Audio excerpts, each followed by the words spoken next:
welcome back to my YouTube channel. Akhirnya aku mengupload video lagi setelah sekian lama aku tidak mengupload video. Dan video pertama aku ini aku akan membahas tentang pengalaman aku, lebih tepatnya pengalaman horor aku selama ada di Malang. Selama ada di Malang 5 tahun yang lalu di Kota Batu, Malang. Nah, jadi dulu aku pergi ke Malang bersama keluarga dan juga rekan kerja ayahku.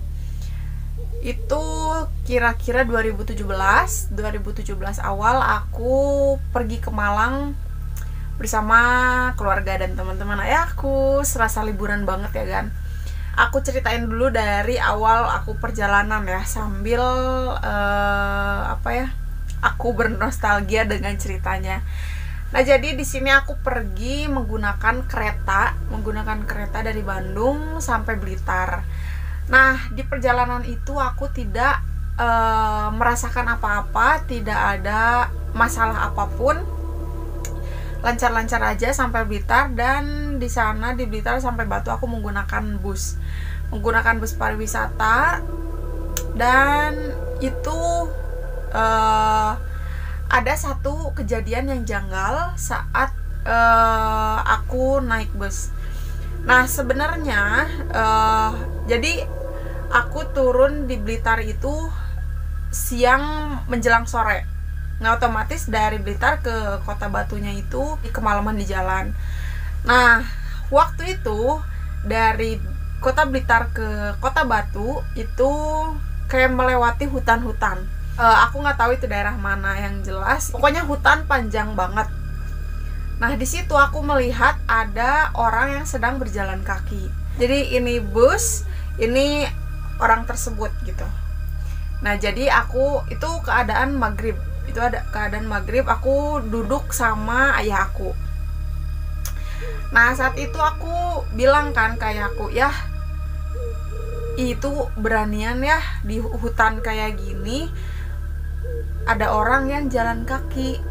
Itu orangnya itu seperti kayak kakek-kakek tua, kayak petani, tapi kasihan banget, lusuh banget. Maksudnya bukan lusuh, kayak bungkuk, terus bawa-bawa ini kayu, kayu yang dari ranting-ranting gitu loh, kayak baru pulang dari sawah gitu.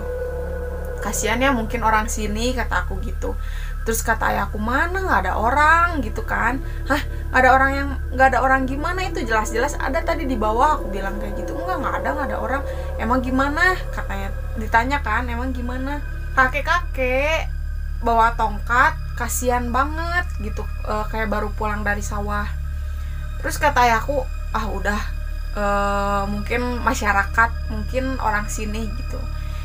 Mungkin ayah aku nggak mau ambil pusing dengan apa yang udah aku lihat. Nah, setelah itu adalah pengalaman kejadian janggal pertama. Jadi aku lihat tapi ayah aku nggak lihat. Nah, udah kayak gitu, udah aja aku nyampe ke hotel. Nah, sebenarnya cerita horor yang sangat menakutkan itu ada di hotel ini, di hotel yang ada di Kota Batu, sebelum aku pergi ke Bromo gitu. Nah, jadi siangnya itu aku lupa, pokoknya malam itu aku nyampe. Jadi kan kemalaman di jalan. Nah, mungkin sekitar jam 10, jam 11 aku baru nyampe ke hotel yang ada di Kota Batu.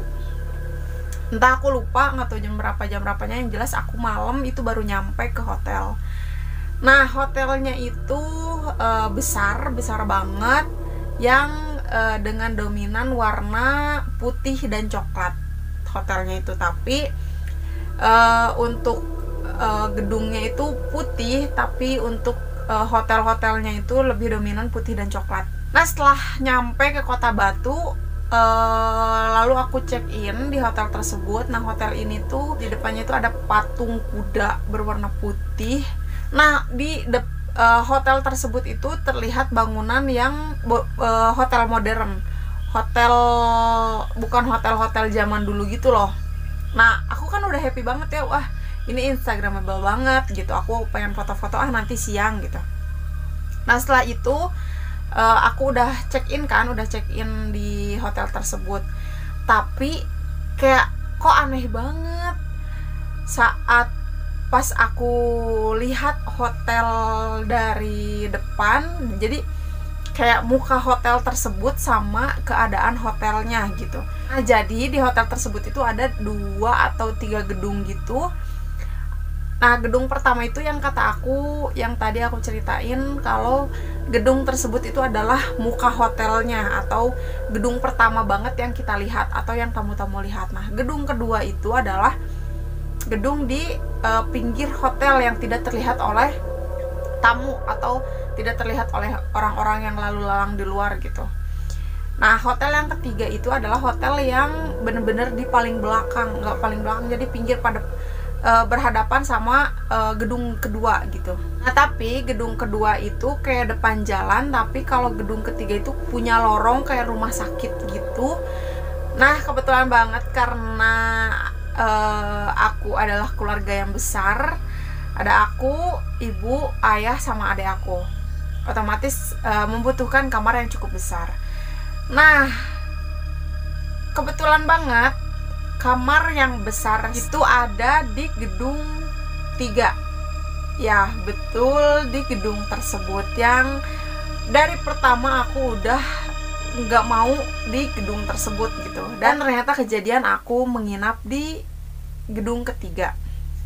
Nah aku nggak ambil pusing banget karena udah capek banget perjalanan jauh dan memakan waktu yang cukup lama nyampe ke Malang. Akhirnya aku langsung check in tanpa mikir. Nah tapi for your information, setelah aku jalan di lorong hotel, kayak aku ngerasa banyak banget ada yang ngeliatin. Padahal itu aku berjalan berempat, bukan sendiri, aku jalan berempat. Jadi bener-bener kayak lorong rumah sakit gitu loh. Bener-bener kayak lorong rumah sakit, cuman bedanya kalau lorong rumah sakit itu kan kayak langsung gedung-gedung gitu. Nah tapi ini tuh kayak taman, tapi kita berlorong gitu loh. Nah udah kegambar kan sama kalian. Nah kebetulan, ini kebetulan lagi nih, kamar aku ini paling pojok, bener-bener paling pojok yang jadi ini kamar, ini gudang, nggak tahu gudang atau apa, kayak office gitu, aku nggak tahu itu apa. Jadi ini kamar, ini pintu yang aku sebutin yang nggak tahu office, nggak tahu gudang atau apa. Nah di sininya tuh bener-bener, jadi ini tuh dua pintu ini tuh yang bener-bener paling ujung, paling mentok, udah bener-bener nggak ada lagi. Nah sedangkan di jadi ini pintu, ini tembok. Nah ini tembok. Nah di tembok ini tuh ada lukisan wanita yang bener-bener kayak apa ya, noni gitulah pokoknya, pakaian yang zaman dulu yang pakai topi kerajaan gitu-gitu. Nah terus di pinggir lukisannya itu ada patungnya itu patung kuda. Nah setelah itu aku langsung nggak enak gitu loh, langsung ada patung sebesar ini, terus ada juga apa ya, kayak patung gitu, terus di depannya itu ada pintu yang enggak bener-bener bukan pintu hotel, bukan pintu kamar yang sering digunakan oleh tamu-tamu gitu. Udahlah aku nggak peduli gitu, masuk aja. Nah setelah itu masuk, tidurlah, kita berempat tidur. Sebenarnya kita room tour dulu, jadi posisinya itu nggak kayak hotel-hotel biasanya. Jadi kamar, gimana ya aku ngegambarinnya, nanti aku coba akan gambar pakai denah, semoga kalian terbayang. Pokoknya lokasinya gini, aku omongin dulu biar kalian cukup ini ya, cukup tergambar juga. Nah jadi denahnya itu kayak satu kamar, tapi satu kamar itu disekat sama kaca, yang dimana kan ini kamar nih besar, terus disekat sama kaca. Jadi kita mau masuk ke tempat tidur kita tuh harus melalui pintu lagi. Jadi kita masuk ke pintu, melalui pintu lagi gitu. Tapi disekat bener-bener full kaca, bener-bener full kaca. Jadi kita masuk, itu kayak ruang tamu gitu, kayak ruang keluarga gitu. Ada kursi, ada kulkas, terus ada TV, terus depannya tuh ada, di depan pintu tuh pada berhadapan dengan pintu masuk itu ada pintu keluar, kayak depannya itu taman, terus ada jalan raya di sana. Nah ini pintu kaca depannya ini. Nah di dalam pintu kaca ini tuh kamar. Yang ini pintu kaca. Nah sebelah sini kasur, di depan, jadi berhadapan itu ada kayak meja rias yang ada kacanya. Udah terbayang kan? Jadi pada berhadapan itu pintu kaca dengan kaca rias, dan sebelah sininya tempat tidur. Yang belakang kaca rias itu ada toilet. Nah udah kebayang kan? Nah akhirnya aku tidur hari pertama aku tidur. Sorenya aku memutuskan untuk berenang. Di hotel tersebut sama teman-teman yang lain. Nah setelah itu sorenya, karena malamnya itu aku mau ke Bromo. Jadi sekitar jam 2 atau jam 1 atau jam 12, sekitar jam segitulah aku pergi ke Bromo. Nah jadi sorenya itu aku berenang. Setelah berenang aku pergi ke lorong. Jadi aku tuh kayak keluar ke gedung pertama. Jadi si kolam renangnya itu ada di gedung pertama, aku di gedung ketiga. Jadi aku berenang itu sendirian, dan teman-teman ayah aku itu udah nunggu di kolam renang. Jadi aku keluar sendiri gitu. Jadi aku melewati lorong itu, dan di sana ternyata banyak banget, kayak kalau di Bali tuh canang ya, kayak banyak banget sajen. Terus ada dupa juga, yang sedikit aku kaget gitu, karena aku juga baru pertama kali melihat seperti itu ada di hotel-hotel gitu. Nah itu baru banget pertama aku melihat sajen ada di hotel dan terlihat oleh tamu gitu. Kaget, dan aku dikagetkan dengan lukisan. Dan kalau kalian tahu itu lukisan dan patungnya itu creepy banget, ditambah juga ada sajen yang bikin aku takut gitu, takut buat ngelewat ke sana. Dan akhirnya aku memutuskan untuk ya udahlah nggak apa-apa gitu, aku lewat ke lorong itu. Sekitar jam 4 aku mau berenang. Cerita aku beres berenang, terus aku balik lagi ke kamar. Itu setengah enam. Terus aku mikir, waduh aku harus ngelewatin jalan itu lagi gitu. Aku malas banget ngelewatin, tapi mau gimana lagi, aku nggak bawa handphone. Terus teman-teman ayah aku lagi masih diem di tempat makan. Jadi ya udahlah, aku daripada dingin kan, emang di sana dingin banget. Ya udahlah aku pulang aja gitu. Aku memutuskan untuk pergi ke kamar aku sendirian. Nah itu keadaan setengah 6, dan sesuai dengan apa yang aku takutkan, lorong itu sepi, tidak ada orang yang berlalu lalang di lorong tersebut. Entah kenapa setiap aku ngelewat itu lorongnya sepi banget. Tapi di lorong itu di gedung ketiga itu nggak cuman aku aja, tapi masih ada juga teman-teman ayahku yang ada di gedung ketiga gitu. Nah aku lewat, aku tuh bener-bener kayak lagi diliatin sama banyak banget mata, yang sampai kan kalau misalkan aku tuh orangnya penakut banget, sampai karena aku punya pikiran kayak gitu, disugesti oleh banyak kayak orang-orang. Bener-bener kita tuh kayak udah banyak yang ngeliatin, terus kayak kita tuh kayak lagi diikutin sama banyak banget orang gitu. Bener-bener kayak diikutin, kita larinya cepet, kayak diikutin cepet juga. Nah di situ aku udah ngawur, udah bener-bener nggak bisa berpikir normal, nggak bisa berpikir logis lagi gitu ya. Aku memutuskan untuk lari, bener-bener lari sekencang-kencangnya gitu. Nah setelah itu aku pergilah ke kamar gitu, istirahat, semuanya udah ngumpul di kamar. Jadi yang ke Bromo itu cuman aku dan ayah aku aja, karena ibu aku badannya agak besar dan juga adik aku masih kecil, jadi memutuskan untuk dia stay di hotel, nggak ikut ke Bromo gitu. Nah jadi singkat cerita, ini udah malam, semuanya situasi udah malam.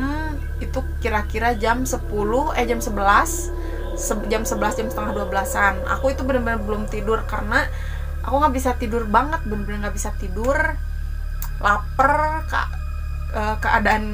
Keadaan saat itu ya, aku nggak bisa tidur, aku lapar, terus aku takut gitu. Nah sebenarnya ya yang aku pikirkan itu agak-agak melenceng gitu. Harusnya kan takut tidur gitu ya, ini malah keluarga aku, ibu, ayah, sama adik aku tidur, tapi aku melek. Yang otomatis kalau aku melek bakal semakin diganggu kan. Itu kesalahan besar yang aku ambil sih sebenarnya. Kan jam 11 itu, 11:30 itu aku memutuskan untuk live Instagram. Ya aku iseng-iseng karena aku nggak bisa tidur, bener-bener nggak bisa tidur. Aku berpikir kayak gini, aku nggak bisa tidur, terus kalau misalkan aku tidur itu bakal tanggung banget gitu, nantinya juga bakal dibangunin gitu. Jadi aku memutuskan untuk nggak usah tidur aja gitu, ya udahlah aku nge-live aja kan. Nah setelah itu aku tuh lapar. Nah memang tadi sorenya aku beli makanan di luar hotel, aku simpen di ruang tamu. Nah di kulkas yang ada di ruang tamu gitu. Otomatis aku harus keluar, melewati kaca itu kan, keluarlah aku. Itu keadaannya bener-bener horor banget, mencekam banget. Padahal kan di dalam ada orang tua aku ya. Tapi saat aku keluar kaca, bukan keluar hotel ya, bukan keluar kamar, tapi keluar kaca dari tempat tidur ke ruang tamu, itu bener-bener merasakan kayak ada orang yang lagi duduk-duduk di sofa gitu, lagi nonton TV gitu. Ih ya ampun, merinding banget kalau aku ngebayangin itu. Aku masih kebayang rasanya itu seperti apa gitu. Akhirnya aku buka kulkas, aku ambil makanan, aku tutup lagi, terus aku masuk lagi ke kamar. Nah tadi udah kalian masih inget kan, jadi kaca sama si tempat kaca riasnya itu pada depan ya.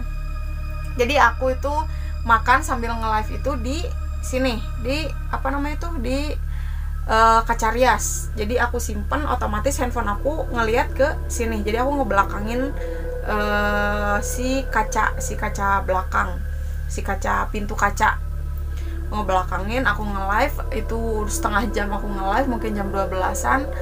Tiba-tiba teman aku yang nonton ada yang bilang, "Sin, lagi di mana?" Dia bilang kayak gitu kan, "Sin, lagi di mana?" Aku jawab kan, "Aku lagi di Kota Batu nih," gitu. "Lagi di mana itu?" "Aku lagi di hotel." "Oh gitu," katanya. Terus dia bilang, dia bener-bener, "Sin, itu apaan?" Ya ampun, aku masih merinding dong sampai saat ini. "Sin, itu apaan?" Dia bilang kayak gitu kan. "Ah, apaan apa?" gitu kan, "Jangan bikin aku panik, jangan bikin aku kaget. Itu Sin, di belakang kamu ada apa?" Ya Allah, aku bener-bener ngelihat nggak ada apa-apa, bener-bener nggak ada apa-apa gitu kan. Aku terus dia bilang kayak gini, "Ada cewek belakang kamu di situ," yang ampe aku keringat dingin, bener-bener keringat dingin. Aku lihat jam, udah jam 12, yang ini badan gemeteran. Aku ya walaupun bercanda gitu kan, aku orangnya penakut gitu kan. Terus dia bilang kayak gini, "Sin, matiin live-nya sekarang juga." Dia kayak komen di ini Instagram aku gitu. Kebetulan dia teman aku, temen nggak deket banget, cuman ada kontak WA aku gitu. Nah setelah itu aku matiin live cepet-cepet, terus aku lari. Jadi kan tidur tuh kayak berempat gitu ya, bertiga gitu. Aku bener-bener dari tempat rias langsung loncat ke kasur, bener-bener loncat ke tengah-tengah orang tua aku tidur gitu. Jadi aku tengah-tengah mereka gitu, bener-bener klep gitu langsung. Orang tua aku sampai bangun. Terus tapi aku di situ bener-bener nggak nggak bisa apa ya, nggak bisa tidur, aku kepikiran. Terus dia nge-WA, orang yang itu nge-WA, Sin katanya, kenapa beneran, aku tanya gitu kan, kenapa beneran, sumpah aku lihat itu ada cewek di belakang kamu mau lihat enggak? Ternyata dia nge-screenshot live aku, dan bener ada cewek. Jadi bukan pas di belakang aku ya, tapi di kaca.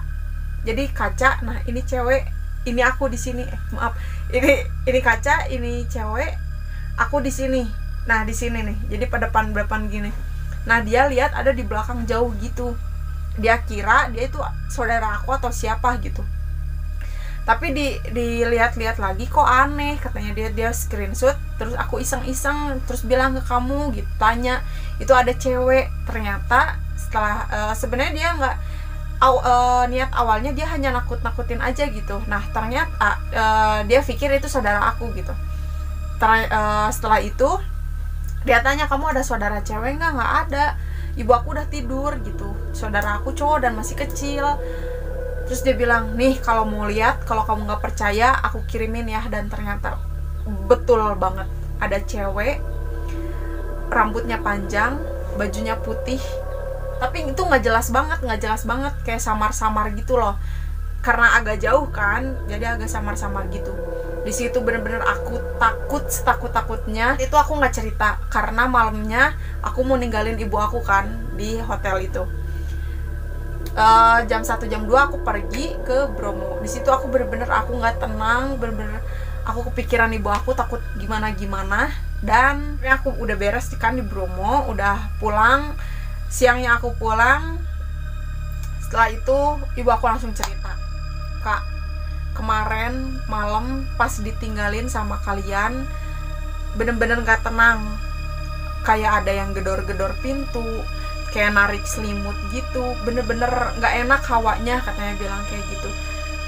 Terus ibu aku bilang kayak ada yang ngeliatin banyak banget, jadi ibu gak tidur sampai subuh, dia bilang kayak gitu. Keadaan adek aku lagi masih kecil banget kan.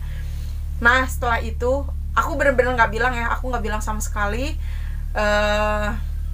cerita itu kan, karena takutnya malah ibu aku lebih takut gitu, karena takutnya aku tinggal lagi kan, nanti ibu aku sendirian di hotel gitu. Nah setelah itu kita makan di restoran hotel dan kita sharing-sharing, kita cerita-cerita, dan ternyata betul bukan cuman aku aja yang diganggu, ternyata teman-teman ayah aku juga diganggu. Jadi saat di lorong tiba-tiba ada yang ngejar gitu, tapi pas dilihat juga nggak ada.